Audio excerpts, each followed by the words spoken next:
Five, four, three, two, one. We are. Hold on, kids. Now we're live. This is 2OF Entertainment.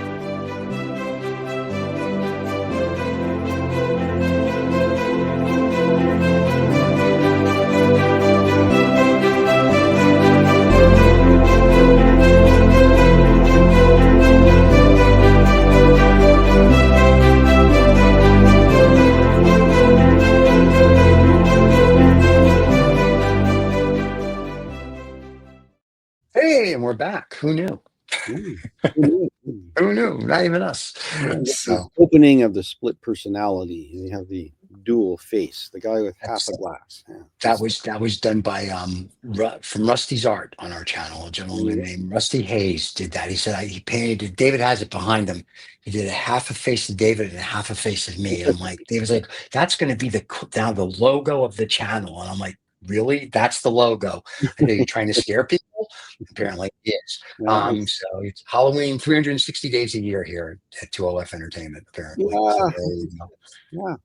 Anyway, we got I always have a great artist, but we do have an artist that's quite preeminent here, Joseph Flasko. And very cool. Yeah, you know what? We're talking about art and a career of art. I mean, not too many artists can really say that they are a full-time artist right from the beginning, getting out of university or college and figuring out what to do. Joseph's going to talk about his journey a little bit. It's kind of give a little marker to other artists to say this is how this artist figured out how to do the journey, how to get through a life of full-time artist, you think. And we'll talk about the kind of art he did, and we'll show some of the stuff he's done, kind of a retrospect of his work. And we'll bring Joseph in here, and we'll talk to Joe. I tell you, he looks like an artist. Oh, he's got the little. He's got that. He should be playing jazz. I'm not sure, or the blues, but he looks like an artist. So we're just going to put artist encompass everything, but he does. He looks very hip. So it should be a fun interview. It should be, as we say, a hip interview. I'm apparently in the 1960s. Oh yeah. We'll bring him in.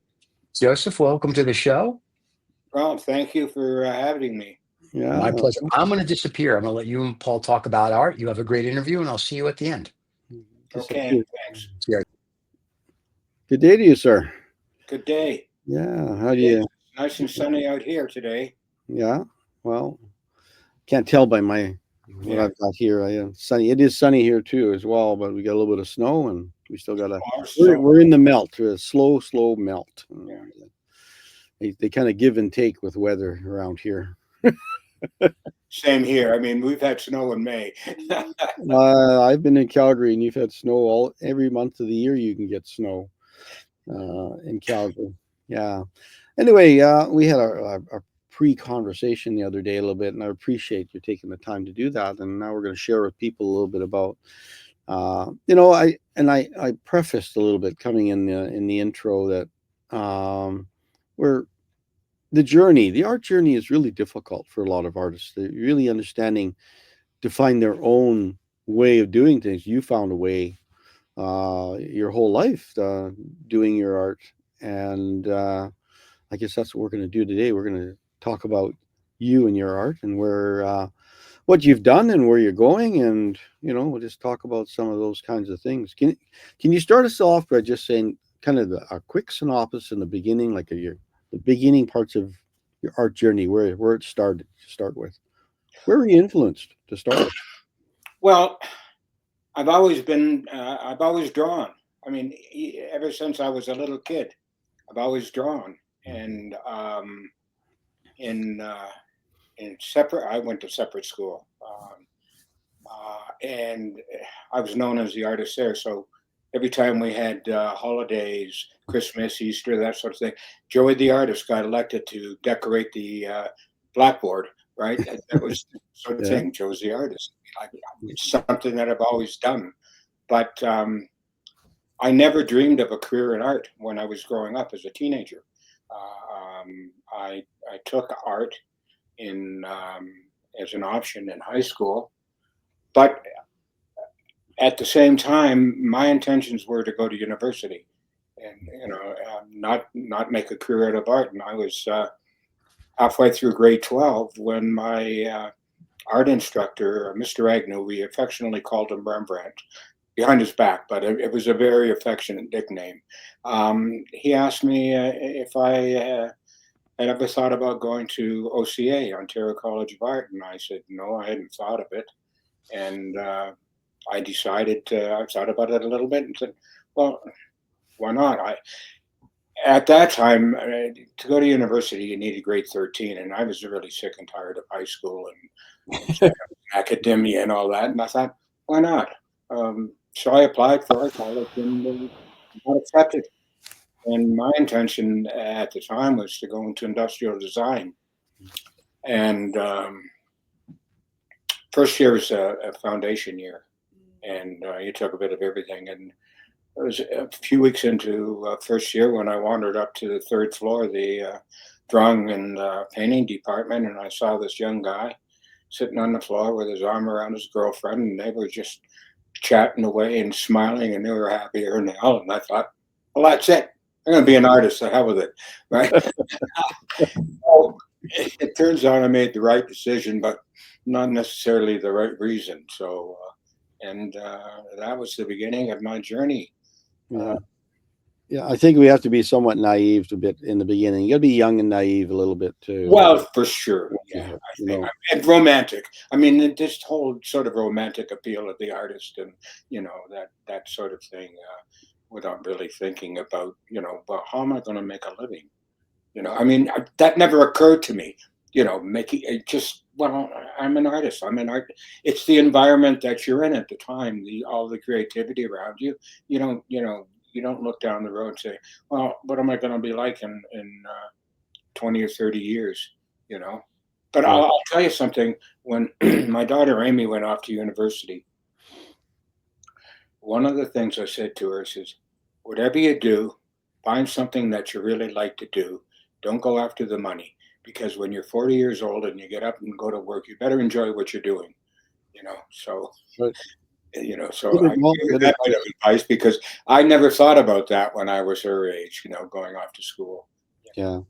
Well, that's good advice for somebody that's looking at academia and like that kind of things. But if you were to say the same thing to another artist, uh, you need to find something you like. It's like, but the guy said, I got to sell paintings. I got to sell stuff. They said, well, do you paint what the art gallery wants you to paint, or do you paint what the audience wants you to paint, or how do you make yourself happy? At some point you've got to say, how many mountain paintings can you paint, and be happy? You have to make those kind of decisions throughout your career. Have you had to make, what kinds of art have you produced over the years?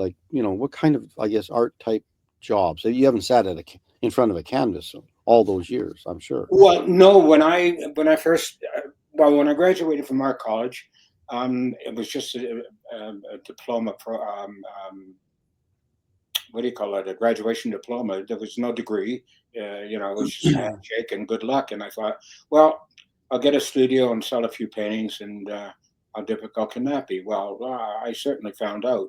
But through most of my money making career, I'll call it that, because I didn't make a lot of money selling paintings, but I did a lot of other jobs, and most of them I never actually sought them out. They just sort of found me.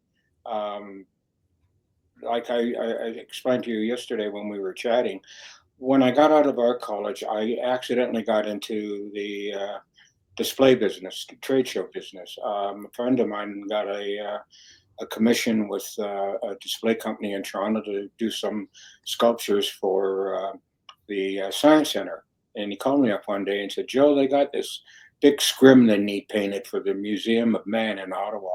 So I got this job with this display company to do this painting. It was like a 20-foot by 30-foot scrim. It was monstrous, right? It was fun, and I got to know everybody in the company. It was one of the leading display companies. I got to know the director of the company and all the art department guys and the salesman in that, and I started getting work in the display business, doing installations, trade shows, and that. And I sort of fell into um, theater. A friend of mine, one of my housemates, Michael Rutland, got involved in the Global Village Theatre in Toronto, which is a repertoire theatre, and so I got involved with that. Got to know the director and his wife, who was the coordinator of the dance. It was a dance theater, and I got involved with them doing sets, and that led to contact with other theater groups, and so I got involved with doing theater work. And friend of mine at the time, a designer friend of mine at the time, was doing some work for Ripley's International Museum. So I got involved with him doing installations and display for their museums. Right. Anyway, I'm gonna get Stephen to start our first shot up here, and we'll. There we go. So something to look at while we talk about some things. So this is an early piece, 1970. So Yeah, when I first got out of art college, I did a lot of watercolors and paperworks, and this is in the early '70s. Super graphics was a real popular thing, decorating walls and that, hard edge painting and that sort of thing. So I was in this one, I was sort of combining organic shapes, the sort of organic floating cloud sort of shapes in the middle, and the hard edge uh,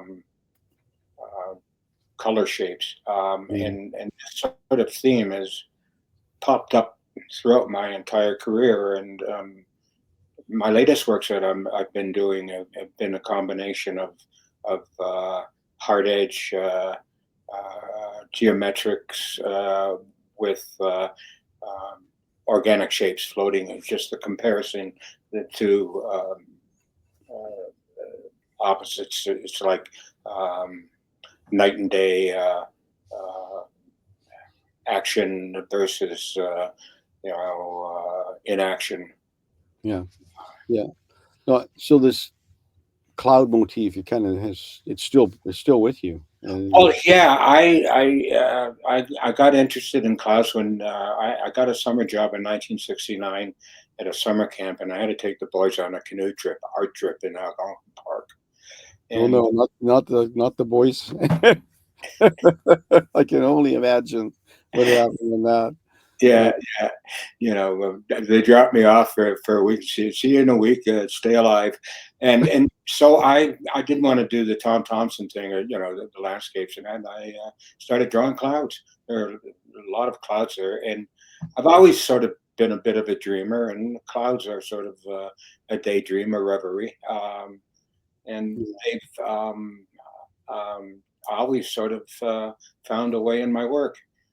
Yeah, Now, this one here, this painting is waterfalls of the Athabasca River. In 2015, I made my first trip out here to Alberta. My daughter was, uh,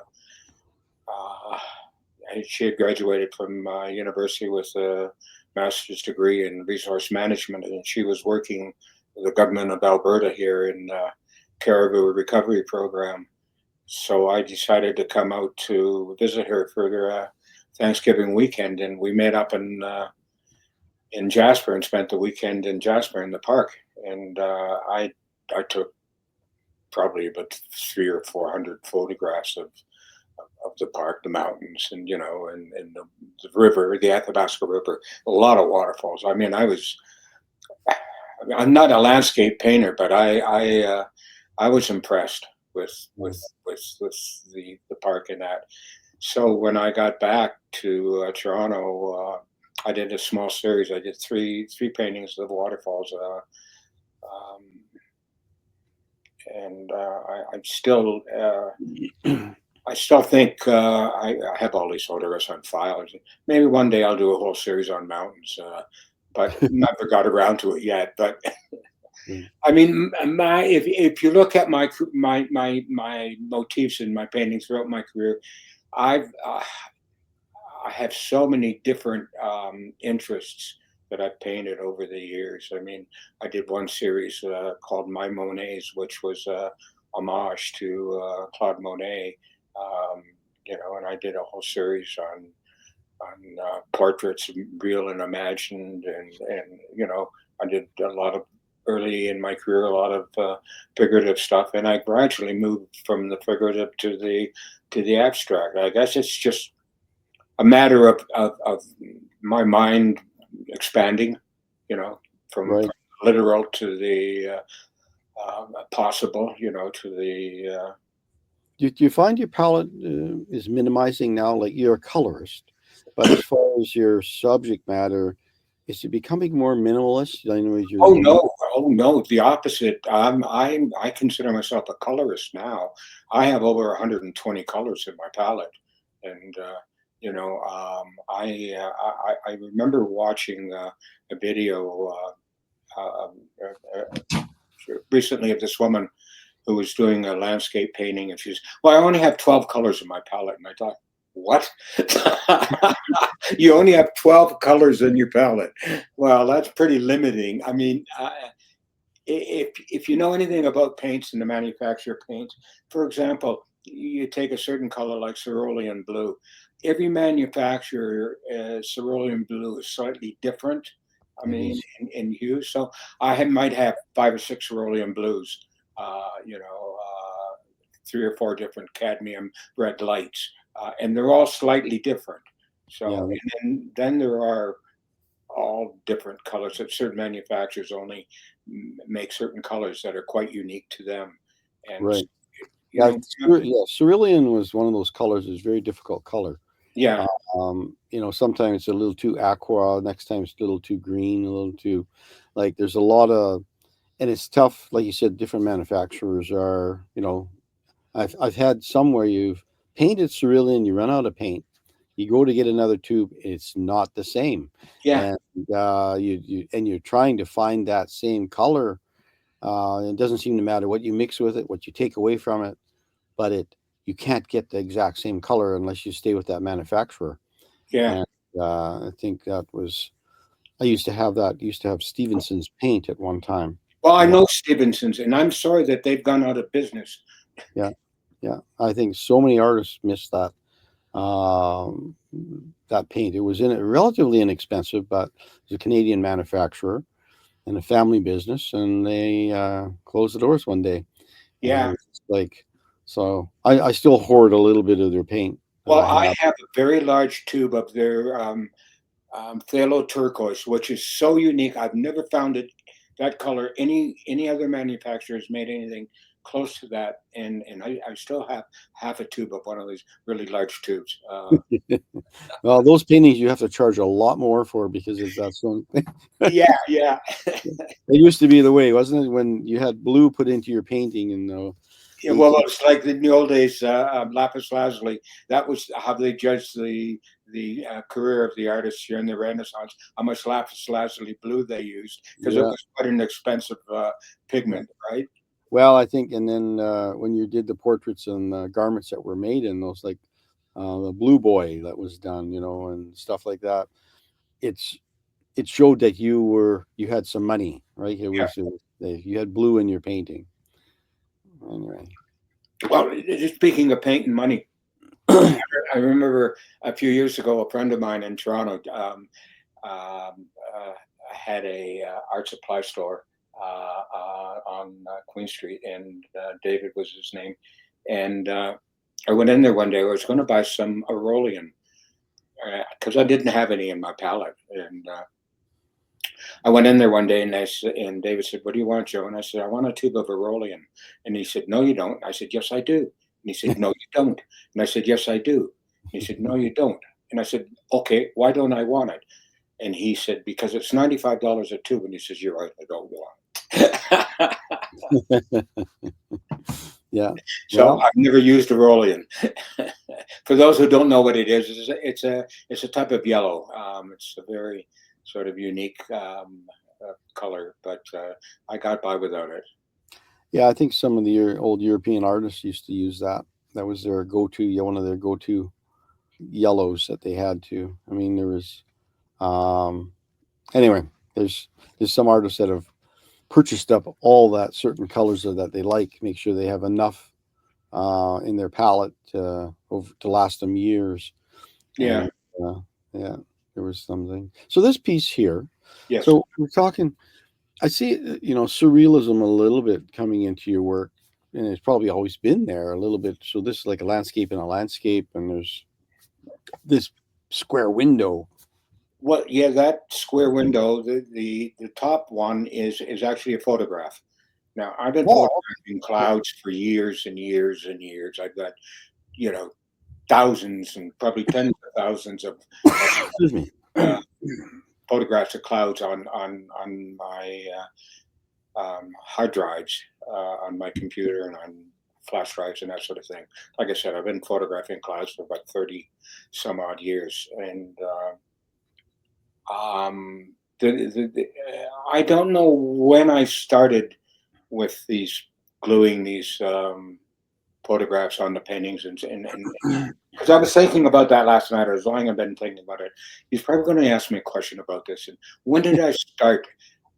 I don't know. I mean, I did some series of mixed media pieces, diptychs with photograph on one side and a watercolor or mixed media painting on the other side, and just put them together, matted them together like that. And then I guess one day it just naturally led to, why don't I just glue it on top of the surface and paint around it? I really don't know how that came about. It just, like a lot of my work, it just comes intuitively, you know. Yeah. So these works, your prints that you pull, are they matte finished, for instance? Are they matte or gloss, or Which how do ones? you do your photographs that you? Oh, what I do now, on this particular series, I was painting with matte media. With liquid, I use liquid matte media for my oil paintings. So, but I've moved on from that. I like in this particular one, I coated both sides of the photograph. First of all, I printed out on my computer. I printed up on in Photoshop and on the computer, and then I printed out on cardstock, acid-free cardstock, and then I paint both sides of it with clear matte media. Okay, so that bonds it to the canvas as well. Well, yes. So, and I bond it with the matte media to the canvas. It was a process that took a while to figure out and get it down without bubbles underneath it and that sort of thing. But with Yeah. practice, you finally get it down technically, and Okay. so that the paper is totally protected with artist quality material, and then Right. the sort of square below it is paint, which is sort of a reflection of the actual photograph, and then of course all around it it's all painted. It's oil paint, and Yeah. and when So I'm finished, I've discovered this product that the only place in Canada that I can get it from is Gwarchman's in Toronto. It's Gilder's Top Coat. It's in a acrylic, clear acrylic top coat that was originally manufactured for gold leaf protection, Gilders, and so it's an oil base acrylic, and it dries crystal clear, and it's the final coat. And what it does is, when I paint, I use a lot of artist oil medium, so you get this sort of mottled effect, where some okay. of the areas are shinier and some of the areas are matte. So with this Gilder's top coat, it gives it an even finish, and it Yeah. sort of just, it's a satin finish. You can get a high gloss. I prefer the satin. It gives it a Yeah. slight sheen and an overall uniform luster, low Yeah. luster to the painting, and it protects the Yeah. painting. Well, it's good to know. Yeah, because I know, like, if you're an artist if you work in the glazing technique where you layer over layer over layer, you can get mottled because you're using a medium to thin the Yeah, paint with. You can get mottled areas. You're right, especially if they're large areas, and just natural thing with your brush. You can't just cover the whole page unless you're working with a really big brush, yeah, and you're losing some of the little nuances that you may want to put in those clouds that are in there. So this one has this feeling of space and the world, like the this curve of the earth. Is that kind of correct? A little bit as a yeah, motif? yeah. I mean, when that is exactly correct. That is the curve of the earth and the sky above it. It's sort of an abstract view of the earth and the sky, and then this. I don't know how this came about. It was just like I said. I'm pretty intuitive in my work. I mean, things happen, and I'll tell you something. When I start a painting, I usually make a little cartoon. Um, Usually, on a lot of these, it's I do a photographic cartoon. Download the photograph of a cloud or whatever. Not particularly this one, but I have an idea of what I'm going to do, and I start the painting. But once I start um, the painting takes over, and it sort of dictates to me the direction it's going to go. You know, Yeah, just I put down a certain color, and then all of a sudden it determines what I do next. Uh, that yeah. it's Your voice is breaking up a little bit there. sorry. No, I think just the so pencil works like this. You're always you're not an oil painter all the time. You see, you got this. Now this is from 74, Yeah, 1974, an early piece. Looks like the Toronto CN Tower. CN Tower. Yeah, I did a series of four tongue-in-cheek drawings of the CN Tower. It was referred to as the Cock of Toronto by certain people, and and actually, I watched the progress of it being built. This pub we used to drink at the Pretzel Bell, being there, and we could hear the helicopter. They had this huge Sikorsky Sky Crane helicopter that was used for hauling steel and that for the construction and things like that. And you could hear it from the hotel, and we'd all Yeah, rush outside and watch it and we viewed it as it was going up. And I just decided to do this tongue-in-cheek series of drawings of the CN Tower as a banana, right? yeah. The zipper on the one Yeah. side. Well, I did a lot of paperworks in the 70s. I did do oil painting, and for a couple of years, I actually painted in acrylic, but I gave that up. But I did a lot of paperworks, a lot of drawings in the 70s. Yeah, I don't. I look back and my own thing. I don't have an awful lot of work that I did in the 70s. Most of it probably was um, art college related types of I don't know subjects that you were given more anything. I don't think I really seriously got into painting till later on into the early 80s as far as that goes. So there's just that. It's great to see these pieces that you still have or have archives of. I wish I had more of them that I did myself, but it's great to be able to see the journey, like you were talking here. Quite a few years, 50 years of work, and we get to this piece, and this is a lovely montage of. um, I guess it's a mixed media piece. I guess Yeah, like this. it's mixed media. It's clouds, photographs of clouds, and then painting on top of the photographs to alter them. Yeah, I did this whole series. I keep going back and forth between the oil paints and the mixed media.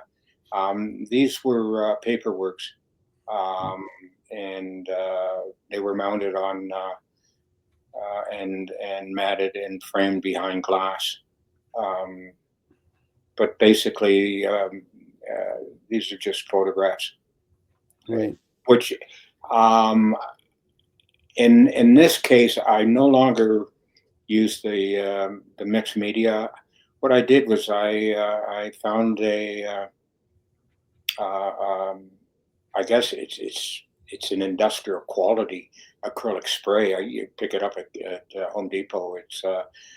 Um, it's a clear acrylic spray that's guaranteed not to yellow. So I take their word for it. It's not. It's not. Yeah. I mean, I don't like using industrial quality products because a lot of them are not permanent, and they're and especially paints and things like that, not artist quality.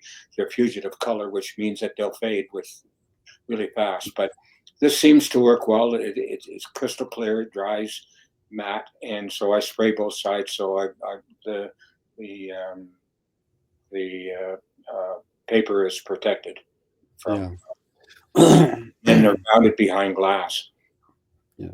I think it's kind of important to understand that just to do the surface on the front is one thing, considering that moisture and things come in from the back of a piece, even when it's framed, the humidity of a room, or because we aren't all like a museum where we control that in our homes or in our offices. You stick them up. I got people who stick paintings in bathrooms. They got paintings, and things under glass like watercolors or water-based mediums, pencils, and things like that. Those papers can stretch and curve and different things. Moisture gets inside them, so it's great to know that you seal both sides of your works. Yeah, I'm really concerned about permanence because I'll tell you something. Um, a lot of artists aren't. I don't know if they teach that at art school anymore about the permanence of and the importance of the craftsmanship of the work, and using artist quality materials because most artist quality materials have been tested and they're guaranteed. Their permanence is documented, so you know what you're dealing with. And a lot of industrial products that contain acid, especially papers. So in 2 years your drawing will be yellow and and start to disintegrate, right? Yeah. Right. No, it's yeah, I don't know about that, but I would think they do have some classes on it. If not, you should be aware of it. There's tons of material out there on the products, and the people who sell the product, like Golden and some of those other places, will there's reams and reams of information about their products that they make and what they promise that will be a part of it. I love this drawing. It's just a gorgeous. Oh yeah, yeah. In the early '80s,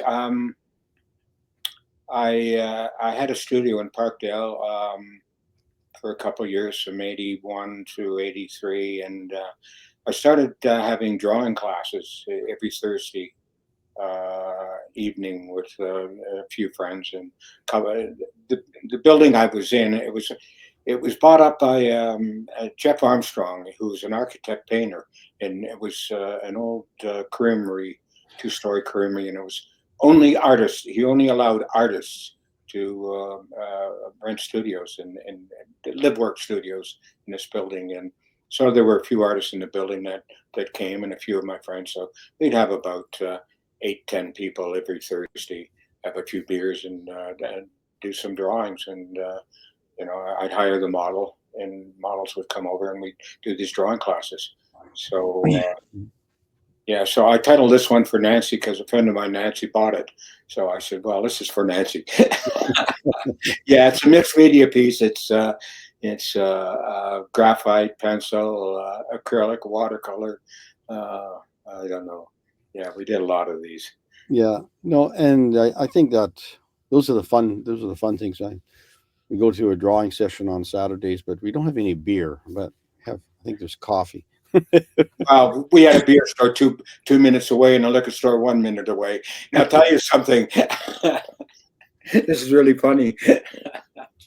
We ran out of beer this one night, so I said, "Well, I'll just go up to the beer store and get another case of beer." We didn't get drunk. I mean, we just had a few brews. So I walked up there, and it was on the next block. It was just like a couple minutes away, and I get to the parking lot there, and there's all these police cars and lights flashing and that. So I walk up to the door.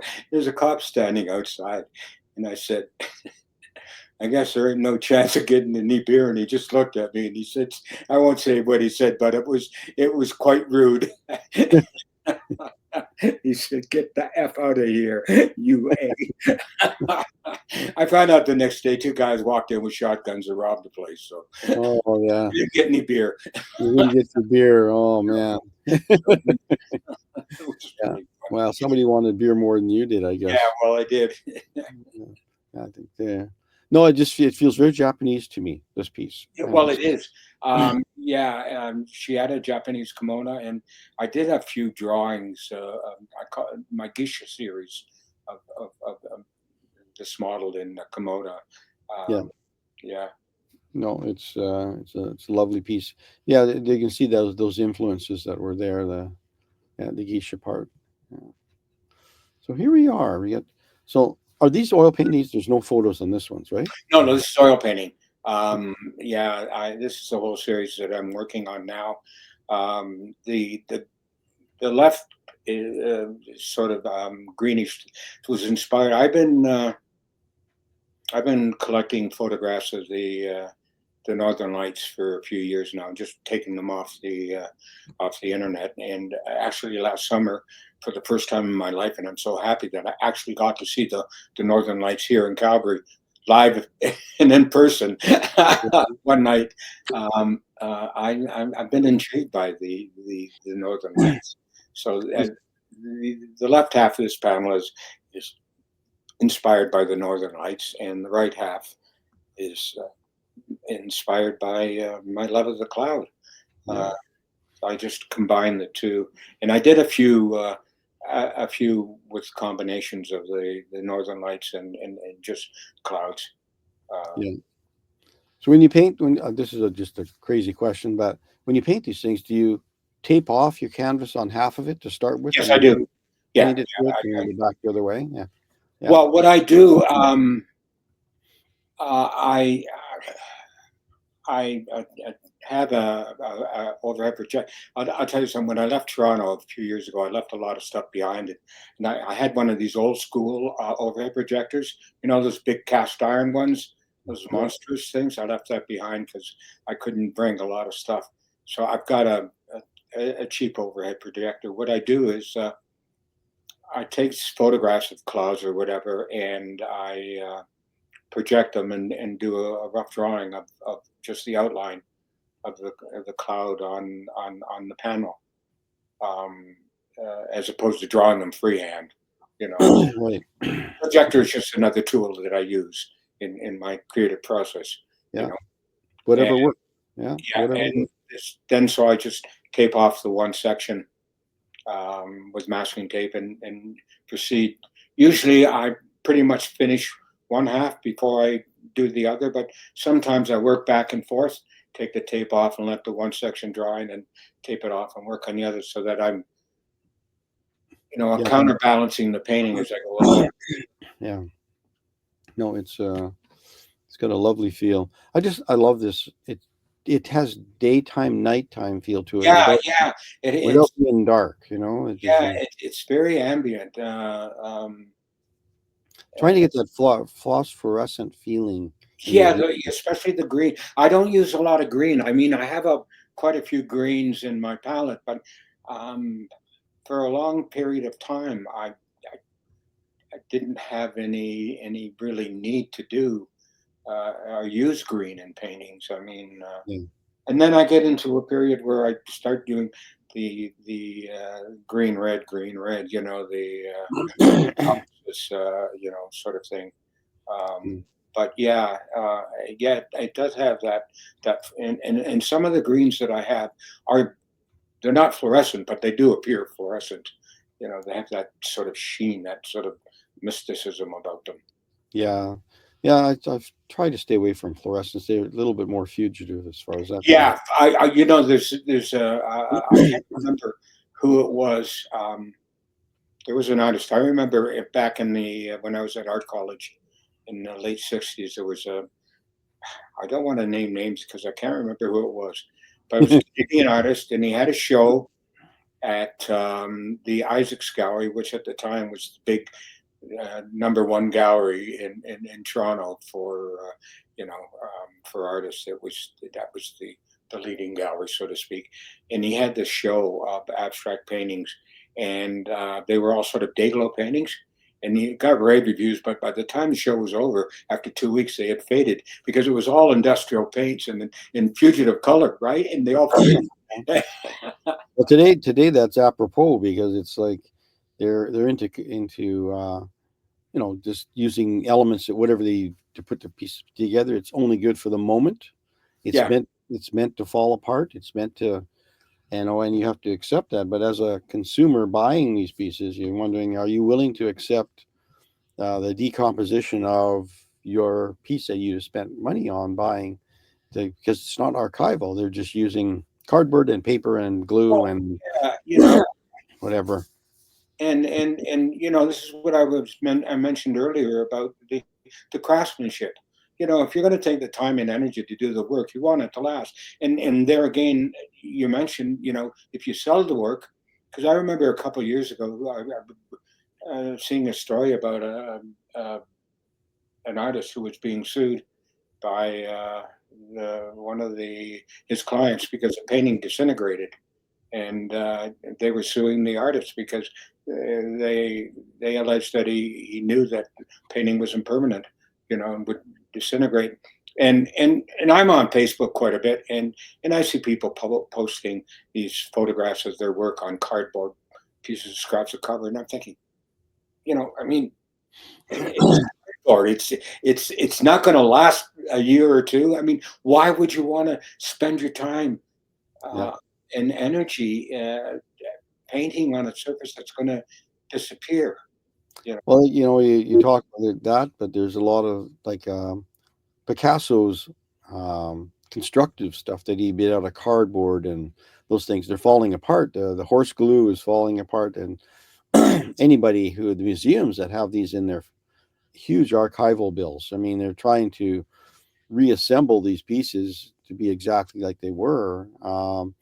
The only saving factor is I think the cardboard in now those days was not real acid based types of paper and stuff. Yeah. They had today they don't last as long. They need to be treated, but artists need to understand that when you make stuff from that, you accept the fact that they're going to only last x amount of time and move on. And a lot of them are willing to do that. They're just saying, I'm making art for the moment. Well, Uh, yeah, it's hard. I mean, like that's an individual choice, right? I mean, yeah, not the way I would work, but I mean, Picasso's an exception to the. I mean, he was a great artist, but in my opinion, he was a horrible human being. The way he treated people, his wives, his he was. his assistants and everything. But I mean, I went to see a show of his work in New York in the 1980s. He did 6,000 separate editions of prints. I mean, the man would just he didn't care about the permanence. I think he was just so involved in the creative process that he didn't care about it as a product anymore. I think that's Yeah, part of. yeah. Well, he was pounding it out there quite a bit, I think, Oh yeah, in those years. And I think, but he had an atelier that was pulling proofs, and he'd cut on a lino, and they'd go back and run a proof of it and bring it back the next day, and he'd cut on the lino a bit more, and they'd go and run another proof. But he didn't actually do a lot of the pulling of the proofs. But prolific man in himself. But anyway, some people yeah. like him. I remember a story. Somebody. This is Picasso's sense of humor, I guess. Somebody sent him a check for $2,000 and said, "Please send me a painting for $2,000." So he did a drawing in the back of the check and sent it back to the guy. That was it. There you go. Yeah. So this one's a little, I don't know, it's just like this tied knot feeling. And can you tell us a little bit about this? This is different than the other pieces that you've been working on. So this Yeah, is this is 1979. This is I in 1978 I did a pilgrimage to Europe, my great art pilgrimage, and I spent 2 months on the continent, going everywhere, viewing. I had a specific schedule. Well, what's the word? I had a specific um, places to go to, what agenda, certain galleries I went to certain cities, and so I spent 2 months in Europe and overwhelmed by cultural overwhelm, I guess you could say. Yeah. When I got back, I worked my ass off for a whole year painting, mostly these mixed media watercolor things, and this again is sort of the cloud shapes, but this is again a bit more organic and a cloud, a little bit sort of erotic. Um, but like I said, I did a whole series of these floating shapes. Uh, Right. No, they just have this not feeling about it. Like it's like there's some subject matter, um, the well, context of the subject matter, I guess, is what I'm looking at and saying yeah, this one has a different feeling and meaning in it than your other pieces that were there. yeah. Sort of, to me, I mean, I look at this in the sort of cloud shape below the dark shape seems to be sort of suspended from the dark shape and just sort of hanging there, or Yeah. So or do you have, like you said, you don't have preconceived ideas what you're going to do with these things, but you've done a thumbnail and you've thought out some of these things. yeah, and in this whole series of works that I did a lot of little drawings of quick little sketches, and then I would do the finished work. Yeah. But they were all sort of these floating shapes, cloud shapes that sort of um, Yeah. No, it's very organic feeling, but it also has a, I don't know, there's symbolism in it in some kind. I guess is the word I'm looking for. And well, the, it's almost embryonic, yeah. Yeah, some of these ones, these floating shapes are almost like embryos of, and some of the other works, uh, Yeah. changing and growing and Right. becoming something different. So this we're going back to these portals, these square Yeah, portals yeah, in a open space, like it's very spatial feeling. Yeah. yeah, I feel like I'm Spock, you're on the Enterprise, you can see a little bit of that wispy of the Earth, a little bit feeling a little bit on the bottom there again, kind of that. yeah. That's sort of it's here again. It's just this solid shapes, and then the organic, like the feel of the red inside the square is just sort of uh, very very organic. But then it's confined in a geometric um, space. Yeah, And here again, it's the red, the green, the opposites. You know. yeah. It's almost a little bit. It's green, but it's a little bit more in the aqua feeling, a little bluer than green. But Yeah, I think this, yeah, the sort of, I think the lower part is a little bit more of the of that Stevenson phthalo turquoise, and hmm, moving into the green, and actually this green that I use, a friend of mine was manufacturing some paints for a while, and he sent me a whole pile of paints, and one of them was this green. It was like a viridian, except it was so green, so dark, it was almost like black. And I actually thought it was black until I started adding a little white to it. And it turned out, oh, this is green. So I think that's what that green at the end, yeah, or at the top. Viridian can get that way. Actually, you mix Viridian and alizarin crimson, it gives you a really beautiful black. Yeah, You mix those two colors, and but it's a very cold, austere color. That Viridian. Viridian is a real mixing color, but it just kind of it's a very accurate feeling. That color in itself. Another one's with the clouds. yeah. These two pieces in the center, the two squares, they're both photographs, and the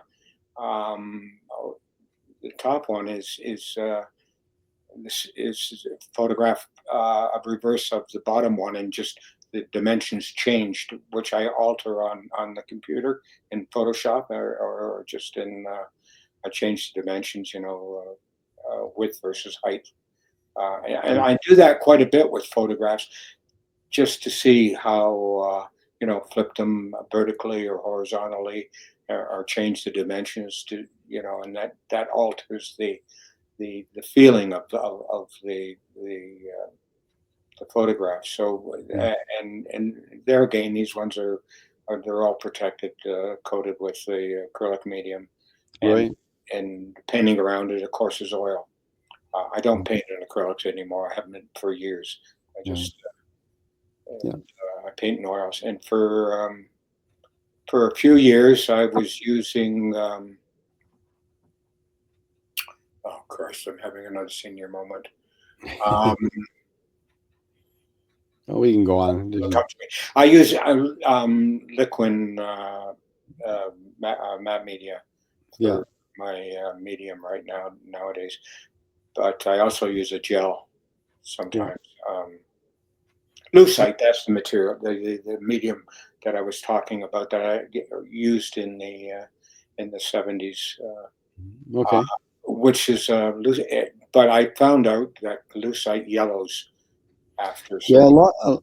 They had a lot of issues with paints that were made in the acrylics in the '60s, and I remember going into the Edmonton Art Gallery one time, and there was a very large painting, an abstract painting, and it was all framed in glass or acrylic, big thick frame, and they were looking for donations to restore this painting, and all you could see, all the paint flecks are laying down in the bottom, inside the glass on the bottom of the frame because it's been flaking off and falling down. It was just used probably with some kind of household paint that was acrylic based, and it just didn't stand the wear of time. It might have had a bit of moisture or something working from the back through. Maybe the canvas wasn't sealed properly, but the acrylics were at the very early stages of development, and they were not as good in the early '60s. The paints for acrylic anyway. Well, yeah. Also, I didn't use it, but I think some students at art college and some artists would use a latex instead of a gesso for a ground. And of course, latex is an emulsion paint; it's not permanent. So maybe this would happen with this painting. It was Well, the they ground. were. I The think they ground were. was not solid. I think they were pouring it, and it was very thick.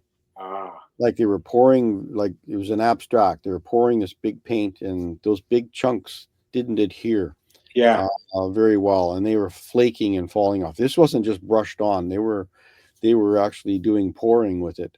If I and drizzle type paintings, like they're doing some kinds of things like that, and yeah, it required a lot of restoration. Probably not worth the painting to spend the yeah. time and energy on restoring it. I don't think. I can't remember who the artist was. So this one feels very. This one's a little. Excuse me. Not only the spatial feeling, but there's an organic feeling with like foliage of some kind, but beneath it, like the feeling that you painted, or the like they feel like I don't know leaves or the fall or something, and then Yeah, this. this painting here is it's the second painting on the surface. There was a painting underneath it that I had done years ago that I didn't particularly like. This was on painted on a panel, a masonite panel. So what I did was I sanded it down and chiseled over it and did this painting. And you can see in the lower half there's some of the pinkish color coming through the blue. That's the painting underneath it Yeah. coming through. So I sort of like that effect. When I didn't completely sand it down to everything. And I've done that on a few works, old works I didn't particularly like. I sanded them down and chiseled over them, and so I had this ghost painting underneath coming Yeah. through, and sort of I let that stay, and then just there again this square shape with the floating clouds. Again, it's the play between the organic and the geometric, the solid and the liquid. Time and space. Yeah. Uh, Well, it's great that you do those things because I think reusing things is important as well because they're still part of that piece of work oh because yeah, they have a memory in them. Some of the canvases I've painted over it, I turn them actually upside down, 180 degrees, sand them down if you can, or get the high spots off, and then once you gesso, you get ghosting through it, but say you can see what was painted underneath it, but it's not influencing too much of what the new subject matter is going to be on the front, because you flipped it upside down. So it's rather than painting, say, portrait on top of portrait, right read, then it's going to be, you're going to see another ghosted image exactly the way it is. But I remember doing one with I think I did a series of irises. There were, and then I ended up turning them into landscape paintings, and these were 1 foot by 3 foot, 1 foot by 4 foot paintings. So they're long vertical irises, but I turned them horizontally and gessoed them, and they turned into really, just when you scratch the gesso over them, really neat landscapes, because that color comes through from the previous piece, but it doesn't look like a flower. Like it just, it's just unique ways of looking at things. But and I think, but I'm just, what my thing is, reusing pieces and figuring out how it's still part of you, the artist, right?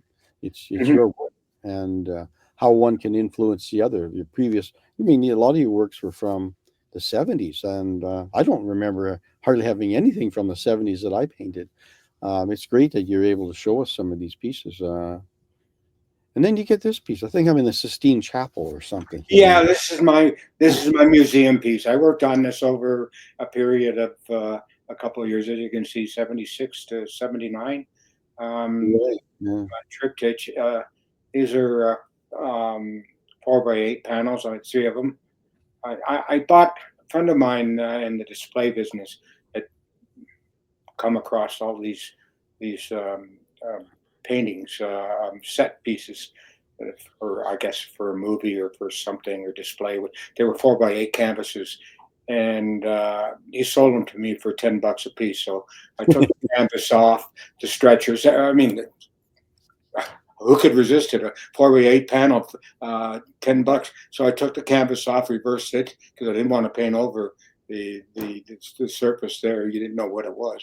So I Yeah. reversed the canvas and stapled them back up, and had all these. I think I bought about a dozen of these Oh canvases, yeah. and so I started working on this piece.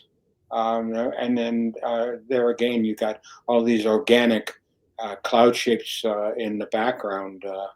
And some of them are sort of very animalistic. You look at them, and you can see sort of like a little pig there, and a little um, Hermit the Frog sort of thing. These clouds are taking on a sort of a life form. Uh, Yeah.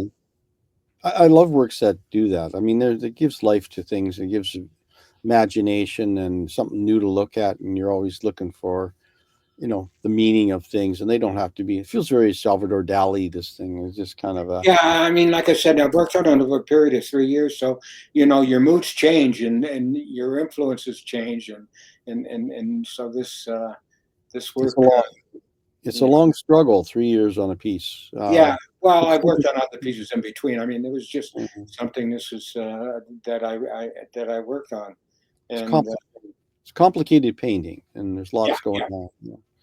Yeah. Uh, Yeah. this I did a whole series of portraits of prime ministers. I did a show called Flower Power. It was paintings of prime ministers, and paintings of flowers. And Right. this is one I did of this is Lester Pearson, who was the champion behind our Canadian flag, the Maple Leaf flag. That was his. This was his baby, I Yeah. guess. Yeah. It was, and thankfully him, and we are very proud of that today. The way Yeah, things are going. Yeah, we've got. Yeah, it's quite apropos that we're being able to show this today. I mean, we're having the yeah, show us a little pro Canada. We need to be a little bit more like that, where our colors a little stronger. yeah, yeah. Be a little bit more stand up, elbows up, as they say nowadays. Yeah.